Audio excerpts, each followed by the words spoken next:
not alone. Good people will fight if we lead them.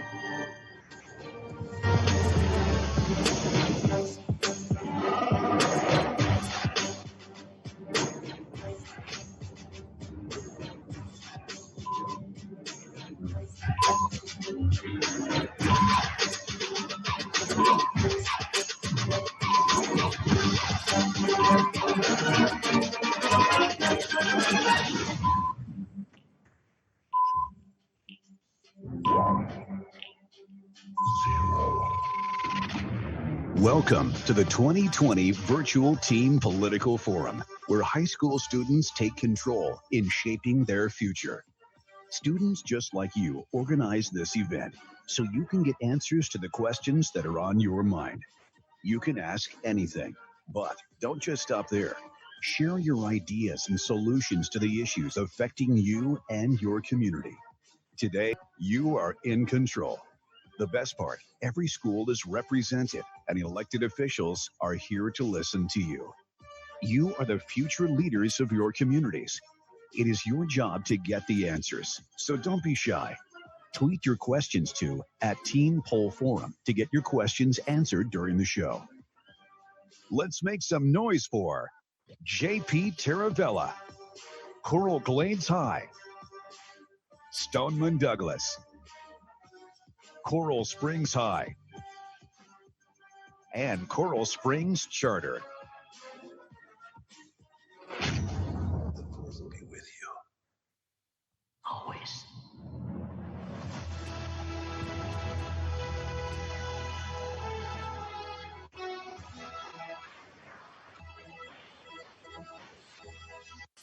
Now, please rise as we honor our nation's flag with the Pledge of Allegiance recited by Broward County Commissioner Michael Udine.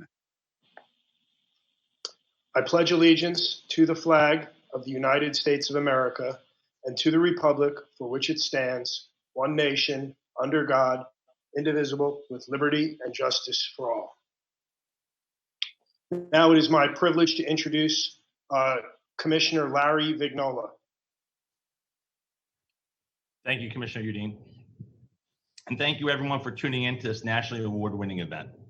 Gathering elected officials together in a way where teenagers can ask whatever they want is quite a unique opportunity. As someone who grew up in Coral Springs, I never had an opportunity like this. When I was a student at Stoneman Douglas, I didn't even know who my elected officials were. And that's why we've worked so hard to put on this event. Many people played an important role in putting this thing together. First off, I'd like to thank the students who worked on this committee, who have spent many evenings over the past 8 or so months to make this evening special. Like most things over the past few months, we've had to adjust to put on this year's event.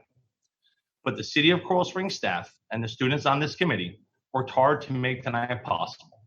To those of you involved, I want you to know that you have made an impact on my life, and I am thankful for all of your hard work, your effort, and your friendship. Please give them a round of applause. Next, I'd like to thank my wife, Amy, and my 3 daughters, Madison, Ava, and little Amy, for picking up the slack when I'm running around doing things like trying to help put on events like Teen Political Forum. I'd also like to thank the schools, the principals, and the teachers who have helped promote this event, many of which are watching this evening. I'd like to take a moment also to thank Kate Goldman and Baptist Health for being our title sponsor this evening and for providing a $1,000 check to the school with the highest attendance. I'd also like to thank Tim Bowers and Waste Pro, who will be donating $500 to the school with the second highest attendance.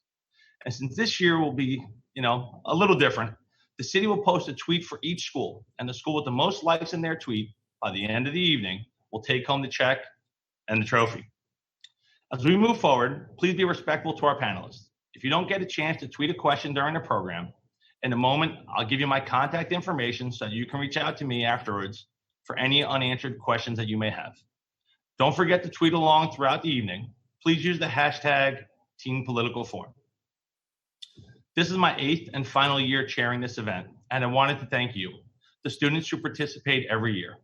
Chairing this event has been something that has truly been an honor for me, and I will never forget you. I am so proud of our teens and how you continue to use your voice for change.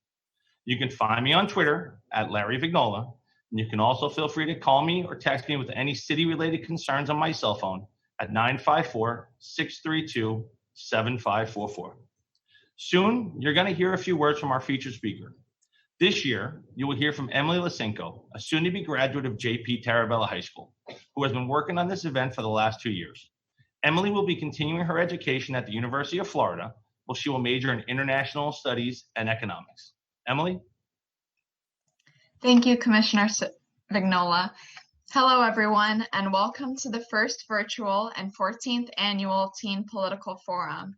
We thank you for joining us tonight, and we thank our amazing panel and City of Coral Springs staff for all of their time and support. Since its creation, Teen Political Forum has stood as a testament to community, civic participation, and student voices. Attending Teen Political Forum my freshman year, I quickly recognized how this event captured the spirit of unity and inclusion. Although this year looks very different from previous years, we as a committee realized how important this event is to us and how critical it was to have Teen Political Forum this year. In times of such uncertainty, a sense of unity is vital. Questions are significant and answers are invaluable. As we work, celebrate, and grow together through the ups and downs, we turn to community and cultivate new definitions for what it means to serve, to care, and to build better tomorrows. These times might make us feel weak and discouraged, but they will also make us stronger. We hope to underscore that strength and resilience tonight. Through the words of Yoda, we learn that in a dark place, we find ourselves, and a little more knowledge lights our way. From wherever you are and however you are joining us, we welcome you to the 2020 Teen Political Forum.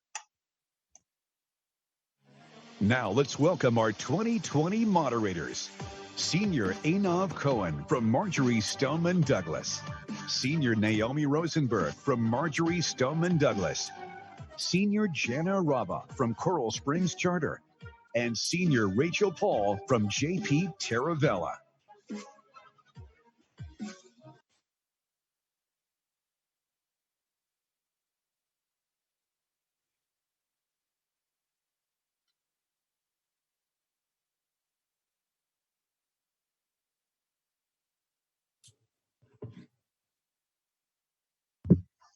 Good evening, everyone. Sorry, I was on mute.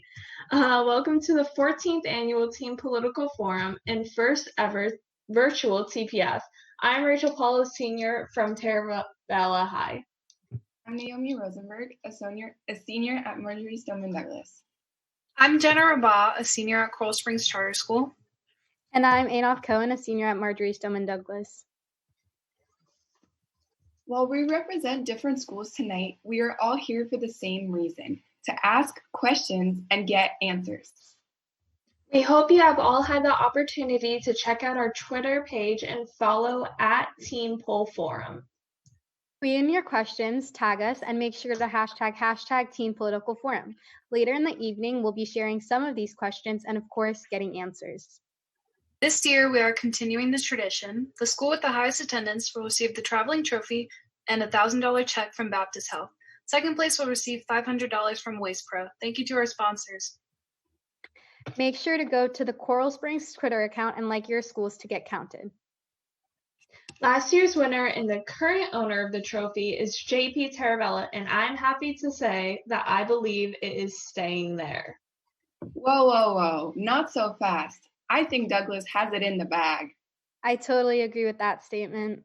Hold on. Charter is going to get their trophy back. Asking your Twitter questions, we have our wonderful Twitter moderators.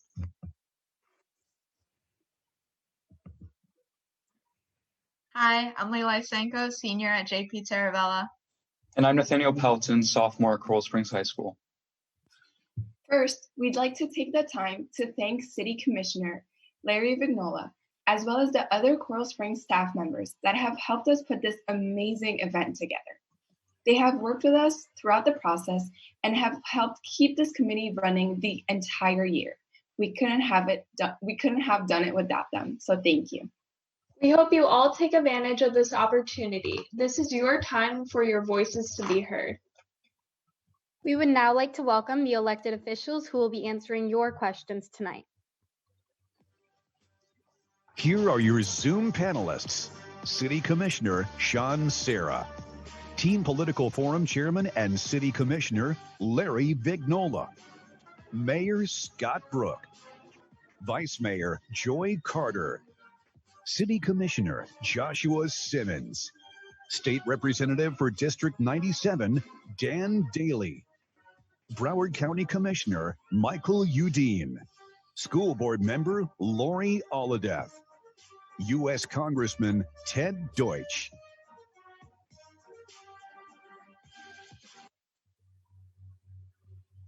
They are volunteering their time to be here to listen to our opinions and are the ears that our collective teenage voices need to hear from. Thank you to all of them for Zooming in with us tonight. As the panelists are introduced, they will get a short period of time to let us know who they are, what they do, and any other information they'd like to share with us.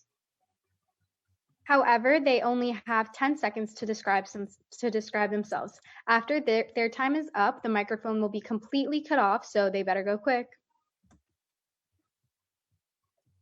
First, we have Joshua Simmons. Your time starts now. Since I have 10 seconds, the only thing I will say, or the two things I will say, is thank you for having me tonight. And this past May the 4th, I spent 2 days watching every single Star Wars movie from the prequels all the way to the end. All right. Next, we have Lori Aldeheff. Your time starts now. Hi, my name is Lori Aldeheff, school board member for District 4. I have 3 children, and I love to go to the beach and ride my bike.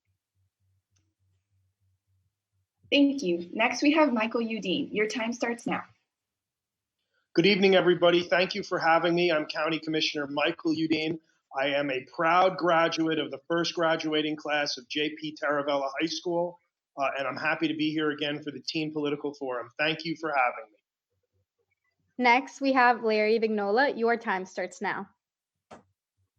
I'm a husband, a father, 3 beautiful girls, and I got one more person I got to thank, Monique Rado, who graduated last year but spent a lot of time helping us put this event together. I forgot to thank her, and I want to make sure we get a chance to say thank you to you. Thank you. Next, we have Dan Daly. Your time starts now. Hi, everybody. Dan Daly here, coming at you from our state capitol in Tallahassee, MSD grad, former city commissioner in Coral Springs, and I got my start because of this very event, so I'm honored to join you. Thank you, State Representative. Next, we have Sean Serra. Your time starts now. Hi, good evening. My name is Sean Serra, rookie to the City Commission since June of 2019, longtime standing principal of J.P. Taravella for 14 years. Go Trojans, husband, father of 3, and father of 3 dogs. Next, we have Scott Brook. Your time starts now. Good evening. I'm your mayor, Scott Brook. I have 5 beautiful children. 3 of them went to Taravella, 2 went to Coral Glades High School. I've got 3 grandchildren, and I'm happy to have started the Teen Political Forum with Mayor Gold years ago, and so happy that we're here tonight.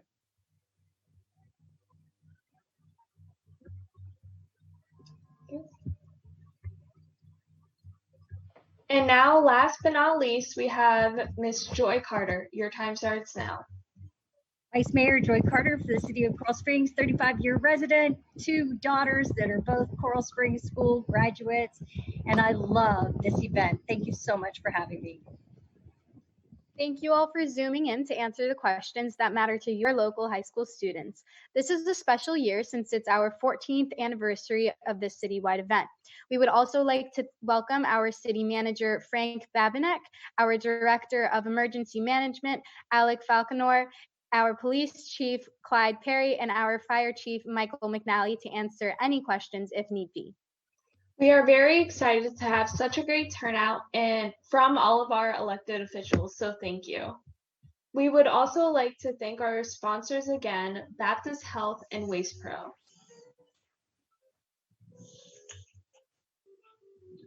Now we would like to begin the question portion of the evening, which will include questions from us moderators, some quick fire questions, a few Twitter questions, and some video questions. And also, So- we'd like to introduce Congressman Ted Deutsch for joining us today. Thank you, Congressman, for joining us. Good to be with you. I got to hop on a plane in a couple of minutes, but I wanted to join you. I think it's great what you're doing. Okay, so now we will be starting the moderator questions. First, we have Mayor Scott Brook. Here's your question. Has construction for the additional walkways and shops known as Cornerstone been postponed? And when can we expect to see those go into effect? Has the construction been postponed? Not to my knowledge, but I wouldn't be surprised if it is postponed because of COVID. We're anticipating talking about it at tomorrow's workshop, and it starts at 5 o'clock tomorrow. Thank you, Mayor. This question is a quick fire for Ted Deutsch. Disney or Universal? Disney for sure. This question is for Sean Sarah. Since you are the most recently elected official, what is one thing you want to focus on achieving for the city this year? It's going to be around school safety for sure. You know, once we get back to some normalcy, and then also making sure that when we do transition back, that we have everything thought out from not only the day-to-day settings, but also for after-school activities. So I'll be working very closely with the school board members, Superintendent Runcie, and the rest of the district staff.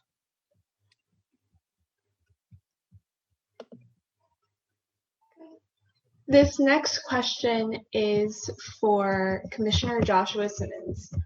What has been the best thing that has happened to you since being elected on City Commission? The best thing that has happened to me, I would say the best thing that has happened to me, there's so many different things, but I would say the one thing that I always looked forward to once I got elected was the holiday parades. Those are just such an amazing thing to be a part of. I mean, you get to sit up there and sit in the car and do your Miss America wave, and it's just really great. And you get to see so many people, you know, that you haven't seen in a while, all the family and kids that are out there. So to me, being a part of the holiday parade is just like such a phenomenal honor to be a part of as an elected official. Thank you.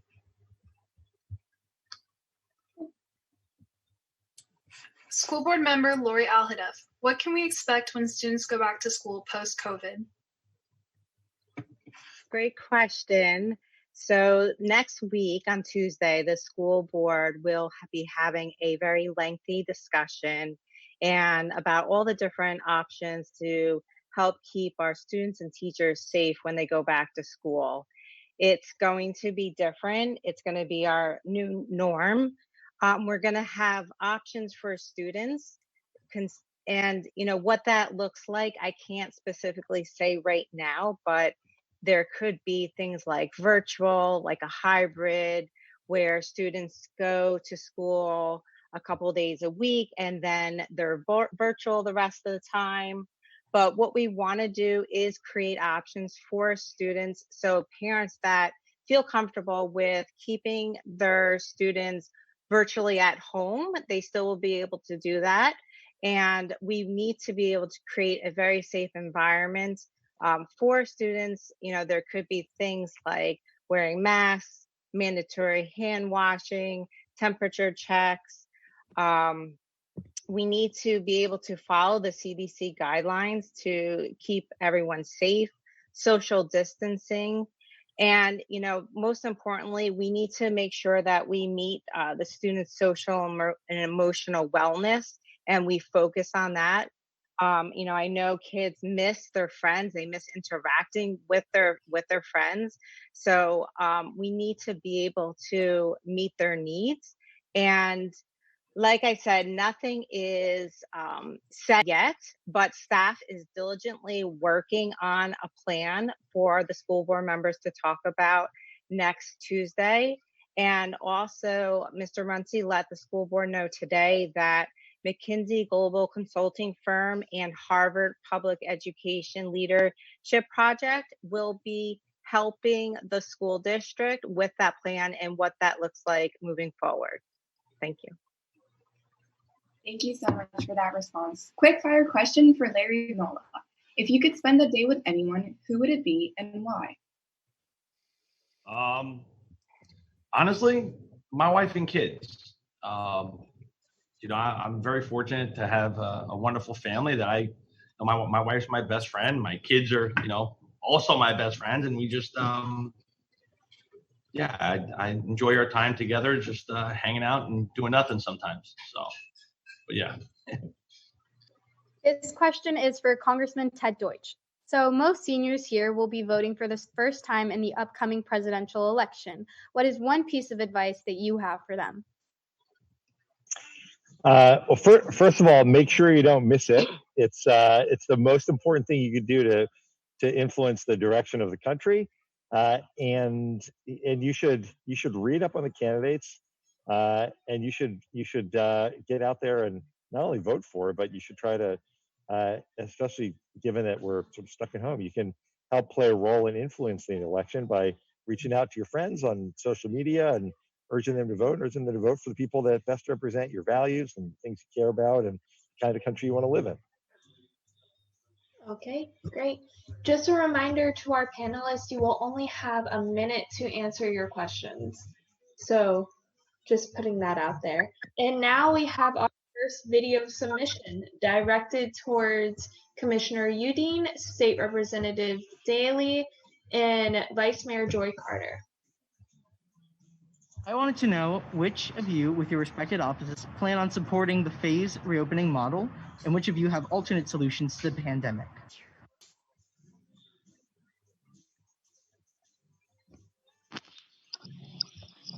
We can start with Commissioner Udine. Thank you. I support the phased reopening. I support trying to open up some of the businesses and tried to get away from, and I've said this before, the idea of what's essential and what's non-essential, and replace that with what's safe and what's not safe, because everything is essential to somebody. If it's your small business and you're operating your business, it's essential to you. So as long as your business or your park or your athletic league or whatever it is can be operated safely with proper social distancing, then I think that we have a duty to try and do our best to get those type of businesses and facilities open.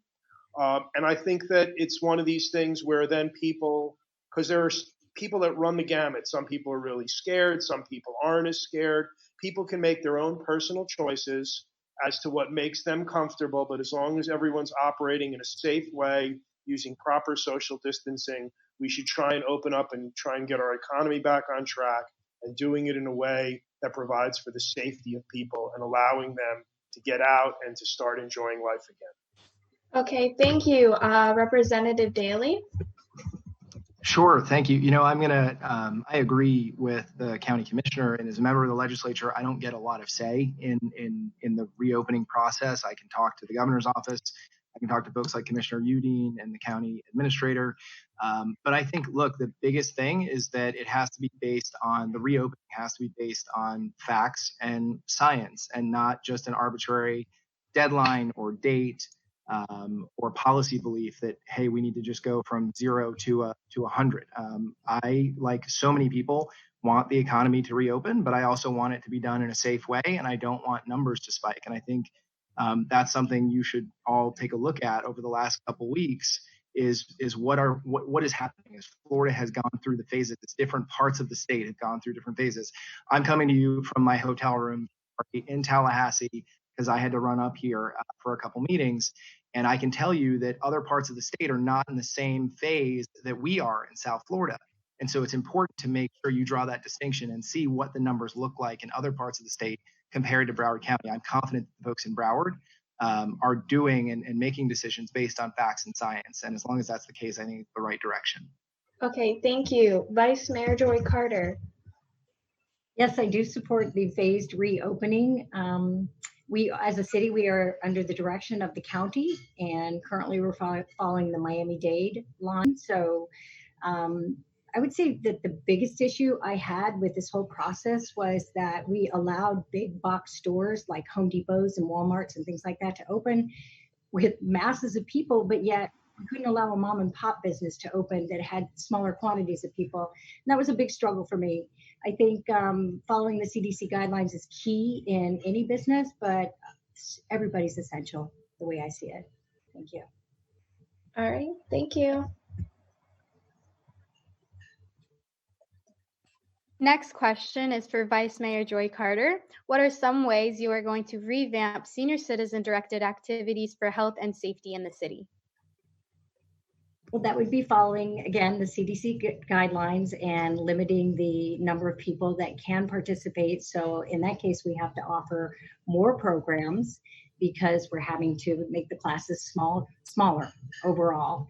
But we're certainly easing back into it because, like Commissioner Udine said, there are some people who feel very comfortable coming back and others who are still deathly afraid.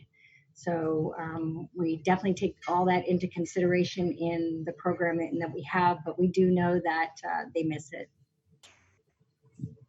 Now we will be taking our first Twitter question from the night from Emily. This one is for Lori Alhadef, and it's from Monica. Why don't Broward public school teachers receive paid maternity leave? That's a great question. Why don't Broward public school teachers receive paid maternity leave? You know, I don't really know why they don't. We have different processes that we have to go through for their contracts and what's in their contracts.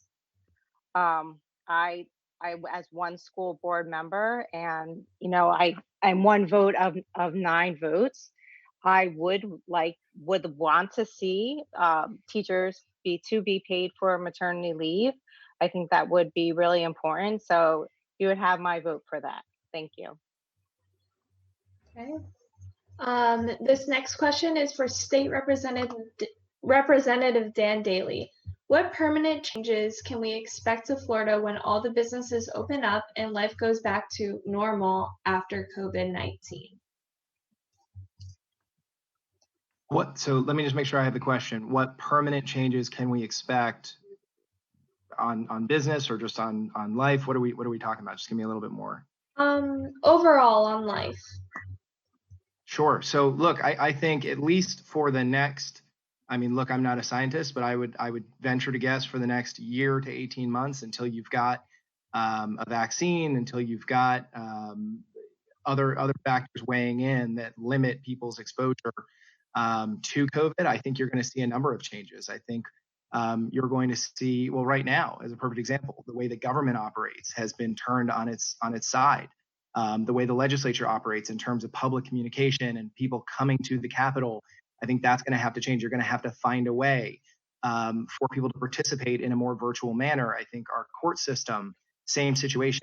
Even today, they're still not holding jury trials in the state of Florida. So if you've got a personal injury claim, you're on hold right now. If there are criminal charges brought against you, you're on hold right now until we can get to a process that works for everybody. So I don't know that those changes are necessarily going to be permanent, but I would tell you probably for the next 12 months to 18 months, you're going to see some significant changes in terms of limiting the number of people in public places, the requirements in terms of temperature checks or hand washing or anything like that.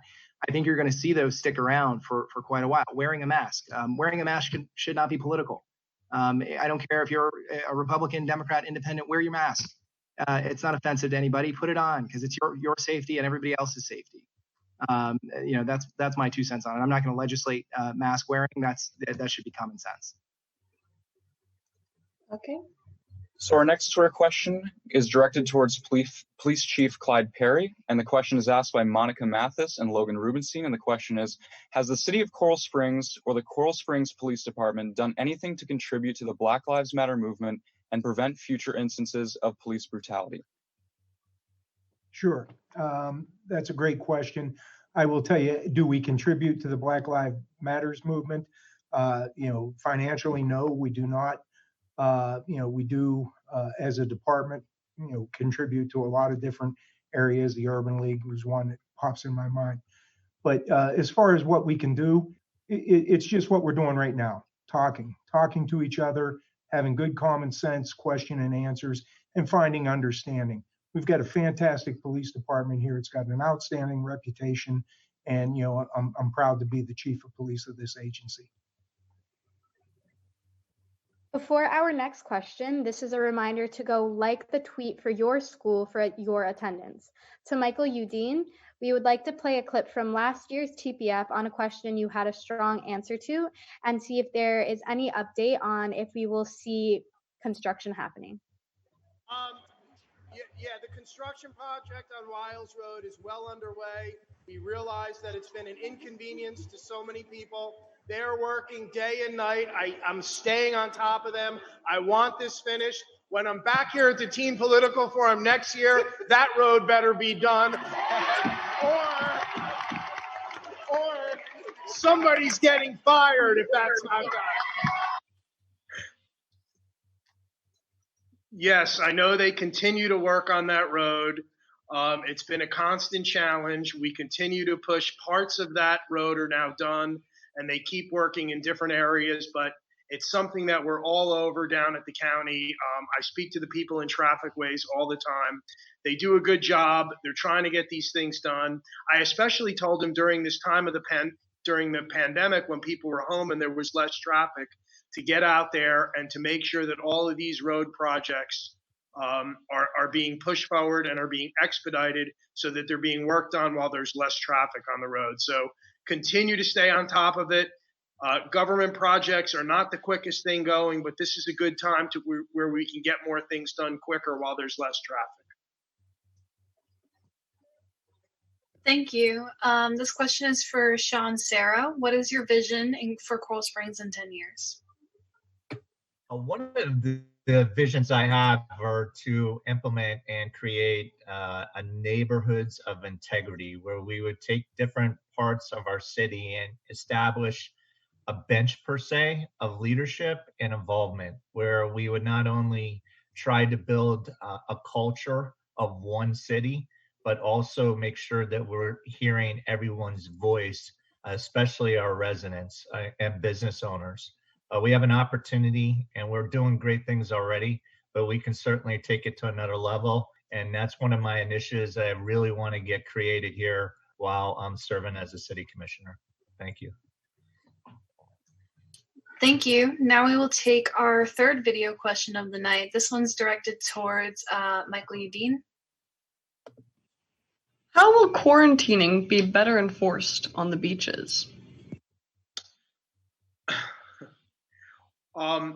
The enforcement of all these quarantining type and social distancing issues are extremely challenging. It's, a lot of this has to be done with personal responsibility out there, and people are going to have to do what's best for themselves, for their families. It's very difficult to send code enforcement or police officers out to cite people for standing too close to somebody, for not wearing a mask, or for whatever the reason would be. So I've spoken with Sheriff Tony. I know a lot of the police chiefs have spoken about this. The main thing with the enforcement of these type of orders are about education. No one is looking for somebody to get in trouble during this time. No one is looking to go into a business and harass that business because government doesn't think they're doing it the right way or because people are calling in complaints. What everybody really wants to do is education. Kind of like what State Representative Daley said, wear your mask, do the right thing. Try to make sure that if you're on the beach, you can be there with your family, with the groups that you've been quarantining with, but stay 6 feet apart from other groups. And really, the more and the better we handle ourselves now during this reopening, the quicker all of this is going to be over and we can get back to a more normal, way of activities. Thank you, Commissioner Udine, and also thank you to Congressman Ted Deutsch, who unfortunately had to leave as he is boarding his plane. Now, moving along, a quick fire question for Lori Alhadeff. What color would your lightsaber be?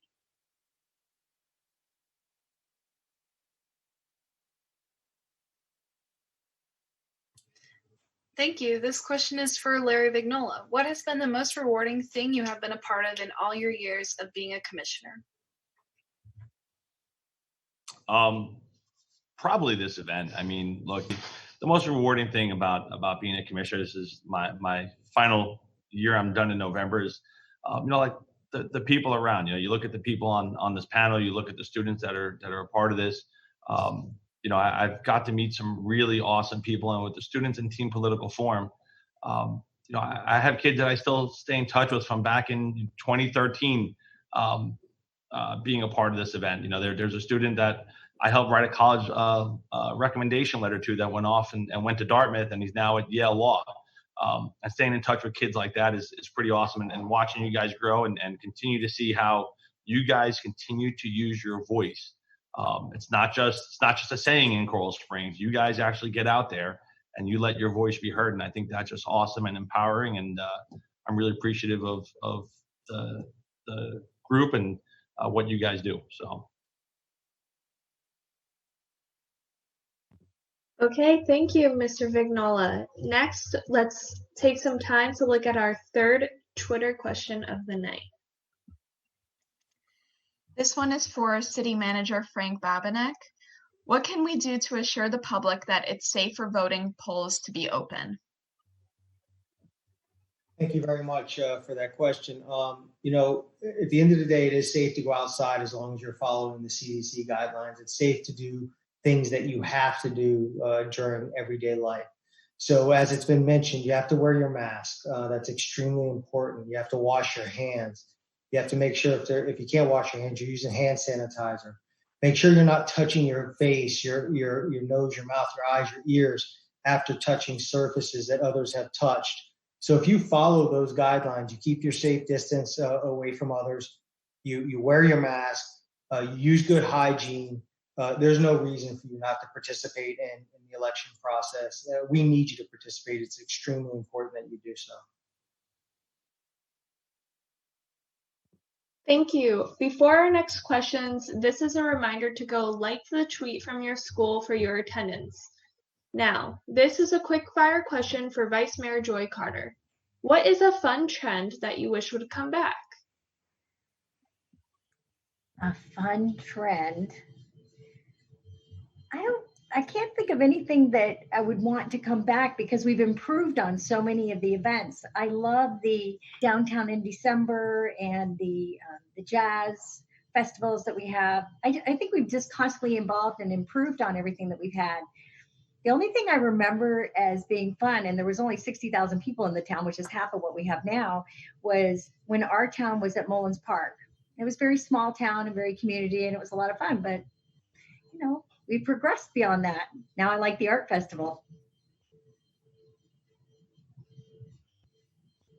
Thank you so much. Now it's time for our fourth video question of the night, directed to Commissioner Simmons.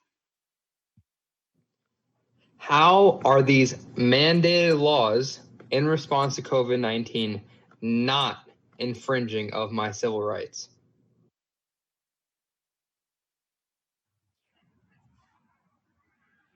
All right, so great question. And I will say that it's not infringing on anyone's constitutional rights because this is a public health issue, right? And this is something that affects everybody. It affects the entire population. And so these are one of those moments that we as a country, as a city, can come together or could have came together in a fashion, which most of us did in the city, to make sure that we protect our neighbor, to make sure that we protect our loved ones, to make sure we protect those who have compromised immune systems, and to make sure that we stop the spread and flatten the curve. It's not infringing on your constitutional rights. Yeah, your stay-at-home order was to make sure that you stayed safe, to make sure that your family didn't get the infection, and no one, within your family died because of COVID-19. At the end of the day, were you going to get arrested if you went outside after the stay-at-home order? No. I mean, if you remember when everything got shut down, a week later, it was, okay, well, this business can be open and this business can be open. And so that kind of gave room for people to be out more than what they probably should have if we had had like a complete and total shutdown. So, if at this point, if it's a matter of opinion, I don't think it was against your constitutional rights or anyone's constitutional rights. If you needed to go outside, if you had to go get food, you weren't going to get arrested or thrown in jail because you had to go get food to feed your family. So, no, it was a public health issue, and everybody was asking, the government was asking, what your neighbors were asking was for you to do your part to keep everybody safe. Thank you so much. This next question is for State Representative Dan Daly. Is there a big difference between serving on City Commission and state legislation? Good question. There is a big difference. It's a heck of a lot easier for me to work with 5 people on the City Commission than it is 120 people in Tallahassee. That being said, you can still get some work done. As many of you may know, also one of the other differences on the City Commission is a nonpartisan body, right? So we don't look at issues in a partisan light. The legislature in Tallahassee is very partisan. It is controlled by one party. I'm not in that party. And so sometimes that makes getting good policy through a challenge, but there are times that it can happen. I had the honor, this session to work with school board member Lori Alhadeff to help pass Alyssa's Law, which passed with bipartisan support in the Florida legislature, and that will require panic alarms in all schools in Florida. So there are opportunities to work together and reach across the aisle, but it is a heck of a lot more challenging to convince all of those folks that your idea should be law in the state of Florida. And a shout out to the school board member, and thank you so much for Lori for your efforts and dedication on behalf of Alyssa and so many students across our state. Thank you so much. Our next question is for Mayor Scott Brook.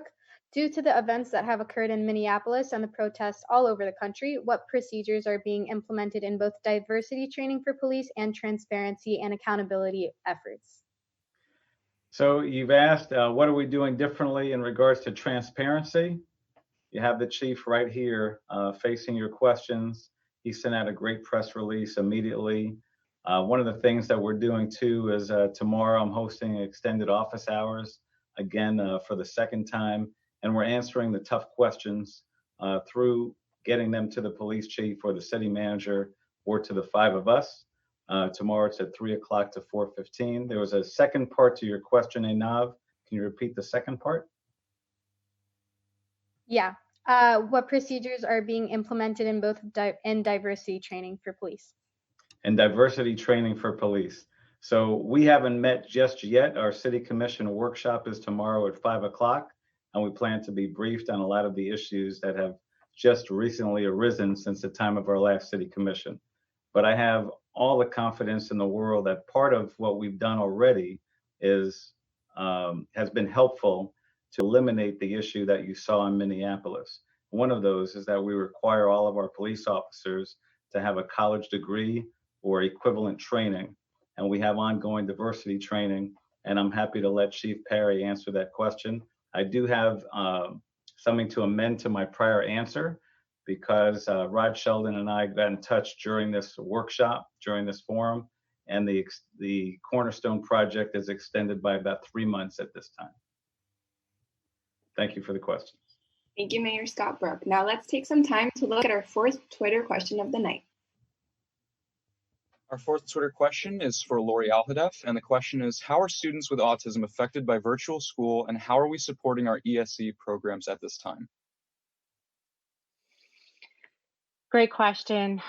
So with virtual learning, we have to be able to meet the needs of our students with IEPs, and based on their IEP, the teacher has to find creative solutions in this virtual world to try to teach them and to work with them based on their specific needs. And I think that it's also, being that the students are at home and we are working collaboratively with their parents and trying to teach them and work with them virtually, it's a collaborative effort between the parents and the teachers and the students to make sure that all of the students' needs are met and that we are meeting the requirements of their IEP. But, I think that we can also do a better job. We can improve, and, moving forward to next school year, these are going to be some of the conversations that we are going to need to have, because we can do better, and what that looks like, and having those conversations with parents, with students to know what you need and help to better educate you, I think is really important for us to continue to collaborate and have those conversations, because ultimately we need to do the best job that we can for our students. Thank you so much. Now, quick fire question for Joshua Simmons. What is some advice you would give to your younger self? Buckle up. That's all. I would just buckle up and be ready. Be prepared. Like the one of the greatest Disney songs ever. Be prepared. All right, now we have another Twitter question. This one is for Commissioner Udine.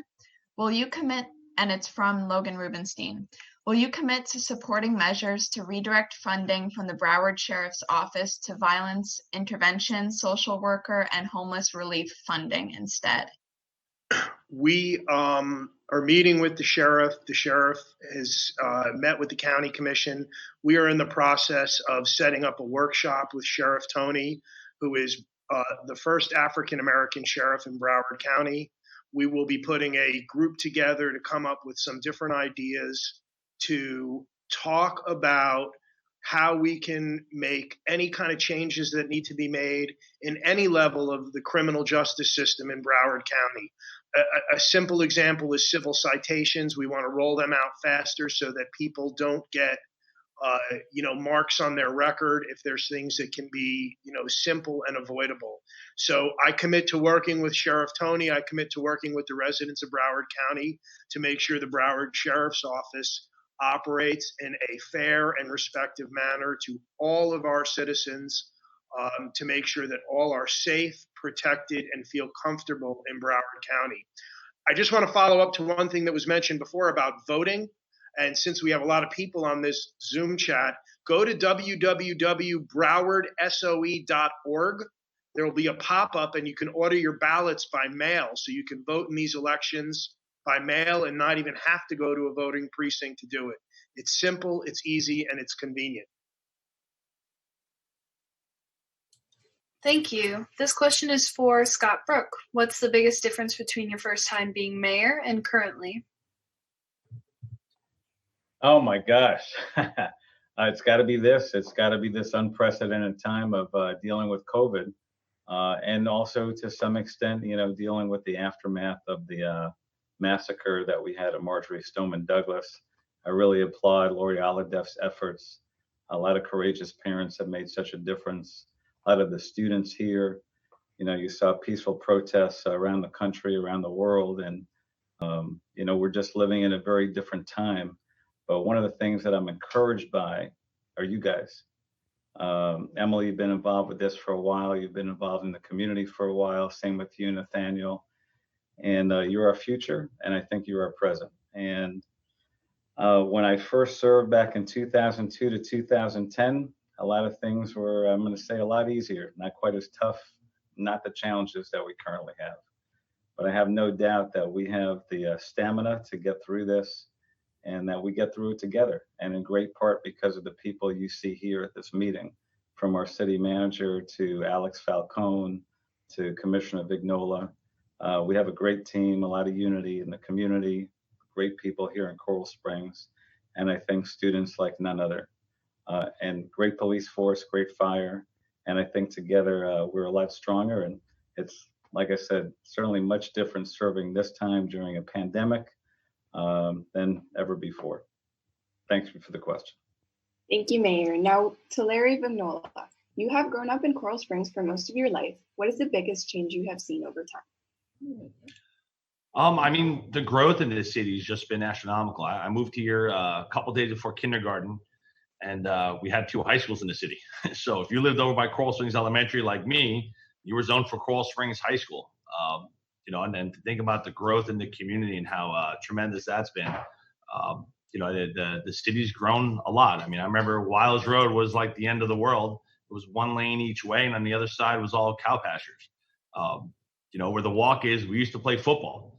There's a lot of changes, a lot of growth. I know Vice Mayor Carter was talking about some things earlier.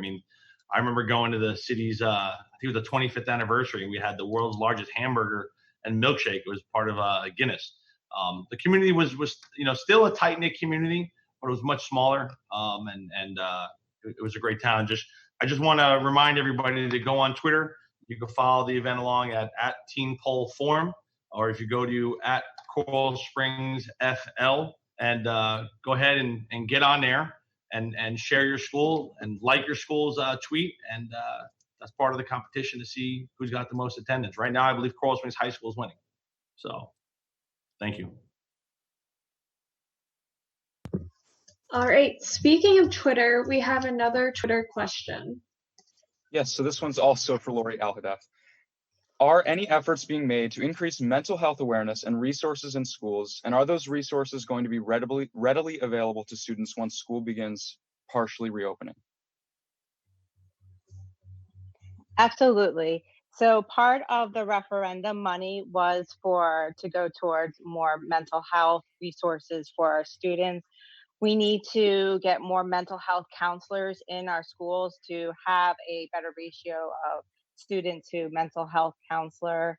It's very, very important to be able to connect and make sure that we are meeting the mental health needs of our students. So absolutely, social emotional learning, our teachers are implementing it in their classrooms. It is a top priority of the school board. Thank you. Thank you. Another question for Ms. Lori Alhadeff. What has been the biggest challenge you have faced with serving on the school board? Wow, great question. I think probably the biggest challenge is just coming in as the new person, trying to learn the ropes, trying to make change. Coming in, I feel that the school board is kind of doing things the way they've always done. And I'm coming in with a new perspective on things and trying to make that change and trying to make a difference and trying to hold people accountable. Thank you. This question is directed to Michael Udine. Broward County has a very diverse population in many aspects. What is the best and the hardest part of serving the needs of such a large group of people? It's really gratifying as a county commissioner to be able to help people that range the gamut of socioeconomic, diverse population. Serving in the past in my role as mayor of Parkland, I was a little bit more insulated, but now as I see the entire county, a lot of what we do in human services is so necessary for people. It's so important. If a bus doesn't come on time in Coral Springs, it may not be as important to somebody as a bus not coming on time in other areas of the county. So working with the different constituencies throughout Broward County has been extremely gratifying to be able to help people, in all different aspects of their life. I sometimes say that the Broward County Commission is a very large human services department because a lot of what we do relates to human services. And I've had, homeless people cry in my office. I've had people that are disabled that we've been able to help. And it's just gratifying as a county commissioner to be able to serve you guys and to be able to help all of you.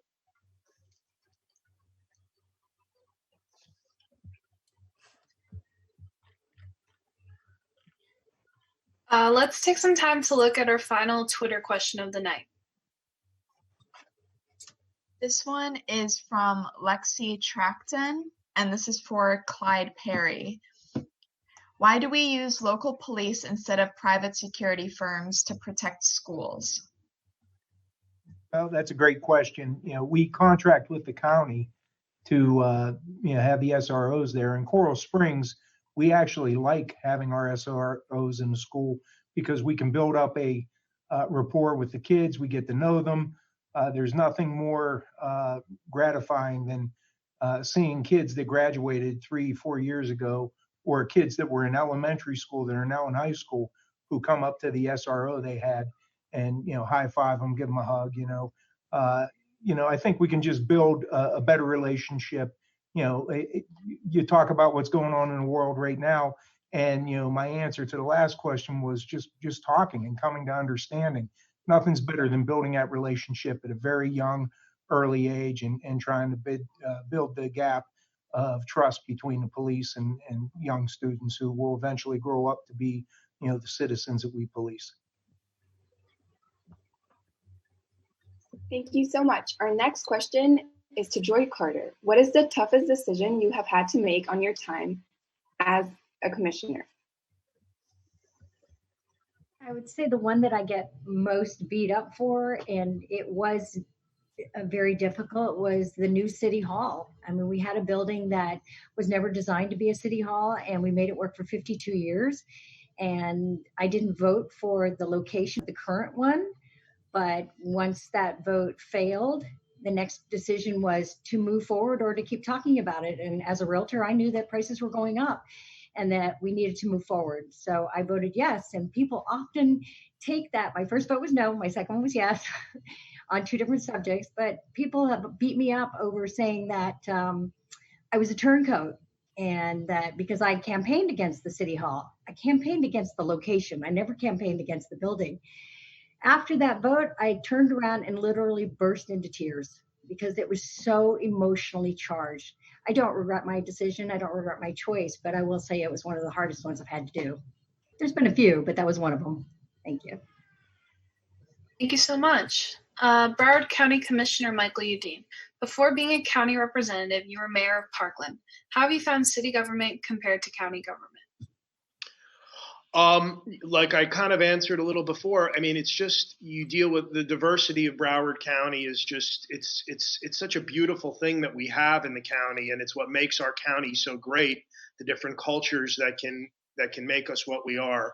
So the county is much bigger, it's much more diverse than the city, and it's just a pleasure to serve. I will say, and my fellow city elected officials that are on this call, it's a lot easier to get things done on the city level than it is on the county level. It's just bigger and it's more bureaucratic.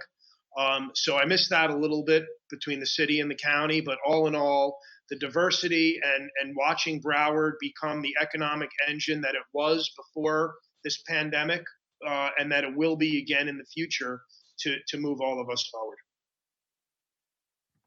Thank you. We will now be taking our final video question directed to Larry. Hi, my name is Caitlin Wenke, and I go to Coral Springs Charter School. I wanted to know if there are any plans or updates on relocating the school in the future. Thank you. Well, that's going to be one of my biggest regrets on the commission, is not getting the charter school, the new charter school. That site was a mall, and it was a mall that the city eminent domain to turn into a school with a long-term plan of moving somewhere else.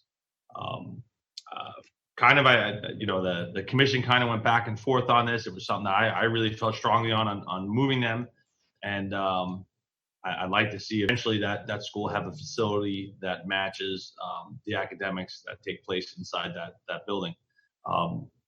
I don't know what's on the horizon. I know last time we looked at this was about a year ago, and unfortunately construction costs had just gone through the roof, and it made it not feasible at the current time. I hope that my colleagues on the commission, as time goes on, when I'm gone, I hope it's something that you guys continue to look at, and when the time is right, make a decision and open up that corner to some nice economic engine with the downtown to help the downtown grow, and also provide our students with a great place to continue their education.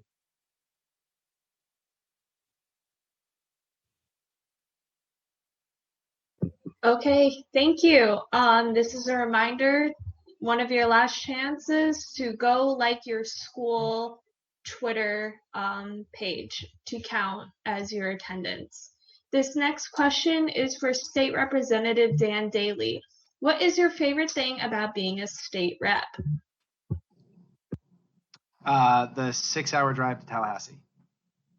I'm kidding. For anybody that goes to Florida State, by the way, I'm an FSU grad. It's awesome.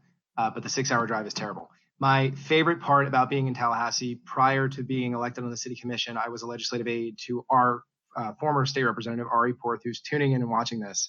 And my favorite part of being a state rep is being able to come back up here and still having a lot of the relationships with folks who have also run and won office in Tallahassee or still involved in the process and getting to work on really important issues. And it's because of those relationships that I was able to do things like help get Alyssa's Law passed or get money in the budget for Coral Springs. One of the things we've been working on for years was getting funding for the West Side Complex. And Governor DeSantis, if you're listening, please don't veto the money for the West Side Complex that we finally got in the budget. So it's just, long story short, the answer to your question is having the opportunity to really make a difference that impacts not only my hometown of Coral Springs, but all of District 97 and the Florida Everglades. Thank you so much, Representative Daly. Now, our last question is to Joshua Simmons. What is the biggest difference you have found being on the commission in a year? The biggest difference. He misses me. I would say, yes, of course, I miss Dan. You know, we had a good 2.5 meetings together before he left us. I would say the biggest thing is just, learning to work with different personalities, learning what my colleagues, support, what they don't support, or what is in their heart, what are their desires. Like, I think at this point, I kind of know all of my colleagues and what their issues that they champion, to the point that, when issues come up, we all kind of know to step back a little and allow that commissioner to kind of take the lead on that particular topic. So I would say that that's kind of been a fascinating thing for me, because I really just love the human condition and how people think and move and operate. And so, being able to kind of see that interplay is just a really fascinating thing as a commissioner. And you really get to see it after you stop being a rookie. Commissioner Sarah, there you go.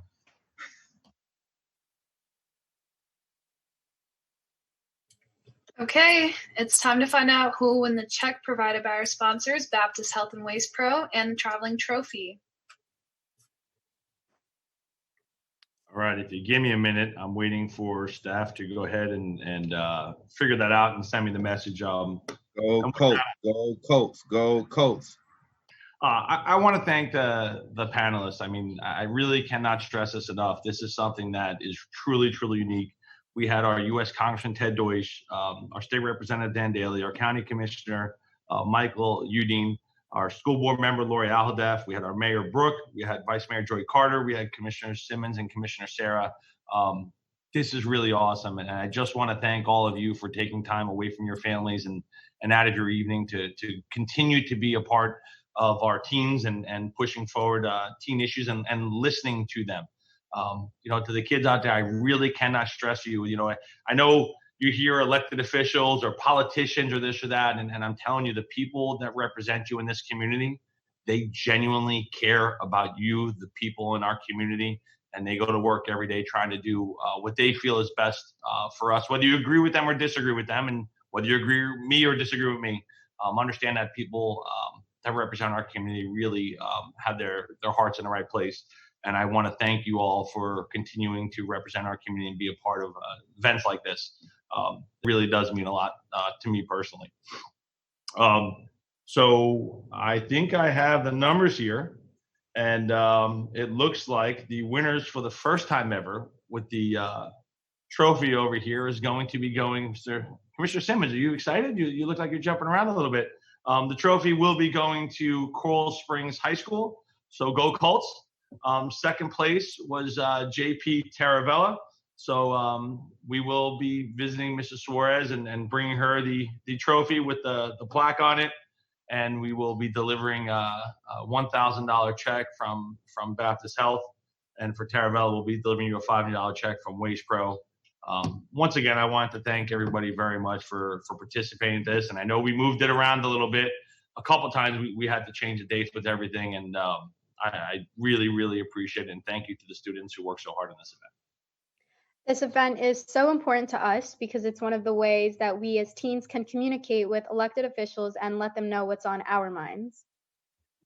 We hope you have seen how truly important it is to be involved and what a wonderful learning experience this is. Tonight, you displayed that you have a voice. We hope you come next year.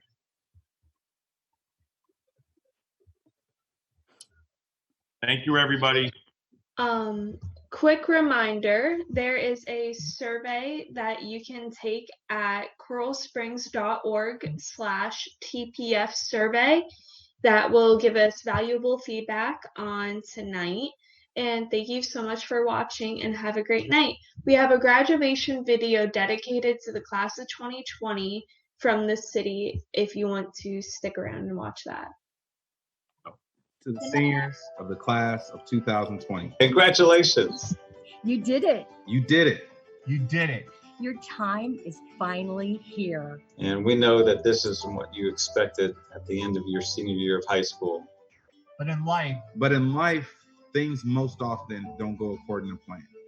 So use this experience as the first life lesson. As a life lesson. As a lesson that college might have taught you, or maybe even later in life, you wouldn't have learned before. 4 years ago, you most likely envisioned yourself walking across the graduation stage as your name was called and your family cheered and celebrated your accomplishments today. But graduation is more than walking across the stage. Your family has cheered you on for all these years and will continue to do so for many more. The stage and diploma are mere representations of your accomplishments that this pandemic will never take away from you. That this pandemic can never take away from you. Will never take away from you. Will never take away from you. Today is an exciting day, and I'm sure many of you are tired, but you got here. You are here on your graduation day. You are here on your graduation day. And if this pandemic leaves you with anything, it's to hopefully appreciate the things that you have in your life, including your accomplishments, and especially today. Let it be today. Let it be today. Today marks the beginning of your next chapter in life, and that is worth celebrating, even during this difficult time. Your stories are bigger than this crisis, your accomplishments are greater than this pandemic, and your mission will be to make sure this doesn't happen to another graduating class, nor to our world ever again. Ever again. You are our future. Class of 2020, reflect on the changes and challenges you have seen in your lifetime. You came after the uncertainty of the attacks of 9/11. And you witnessed how our nation overcame those challenges. Your arrival came at a time when the fabric of our nation was torn. And you served as a beacon of hope then, and you are a symbol of our future now. And are a symbol of our future now. You are the class that will sow the seeds of change. You are the future scientists who will prevent pandemics. You are the future doctors and nurses that will care for the sick and injured. You are the future environmentalists that will fight for a healthier planet. You are the future financial planners and economists who will restore commerce and help strengthen our economy. You are the future historians who will remind the next generation what it's like to overcome challenges. Regardless of what you choose to become, one thing is for certain. One thing is for certain. One thing is certain. I have no doubt. You are certainly our future. You are our future. You are our future. You are our future. And we all are fortunate to know that many of you will choose to defend our freedoms and are grateful for the commitment that you have for our nation. And for the men and women joining our armed forces, thank you. But regardless of what you choose to become, one thing is certain. You are our future. You are a generation of resilience. You are a generation that has overcome many challenges and unexpected obstacles. You're a class of determination, of persistence, and success. You are a class of achievement, determination, and perseverance. Your uplifting spirits embody the incredible leaders that will lead our nation one day. That will lead our nation one day. That will lead our nation one day. Education is the key to your future, but the first ingredient is you. Is you. Be proud of what you have accomplished. how you have adapted and overcame adversity. Celebrate your accomplishments and achievements. Envision your future and focus on the many ways you can improve your future. And focus your energy on the many ways you will shape it. Raise your sights, aim high, and invest in yourselves. College puts responsibility for your success on you. It's your responsibility, no one else's, to fulfill your dreams. Your life after this point is yours, whether you go to college or not. It is your responsibility, no one else's, to fulfill your dreams. And though there will be many unexpected moments, situations you will not anticipate, when those times come, remember how you persevered and how you pushed forward this year. Learn from this crisis from our first responders, our doctors and nurses, our grocery store workers, and everyone on the front lines who have kept our nation going and who held our communities together. Learn from this moment. Don't be casual about your future. Be proactive. Be visionaries. Prepare yourselves, because the unexpected always happens. Always happens. We promise you this won't be the last time life takes you by surprise. We promise you this won't be the last time life takes you by surprise. Today, you have a rare and valuable chance to pursue your own passions and chase your own dreams. Be proud of your accomplishments and be excited for what's to come. As said by one of the most prolific American children authors, Dr. Seuss, from Oh, the Places You'll Go. You're off to great places. Today is your day. Your mountain is waiting, so get on your way. Congratulations, class of 2020. Congratulations, class of 2020. We're incredibly proud of you. Congratulations, class of 2020. Congratulations, class of 2020. Congratulations, class of 2020.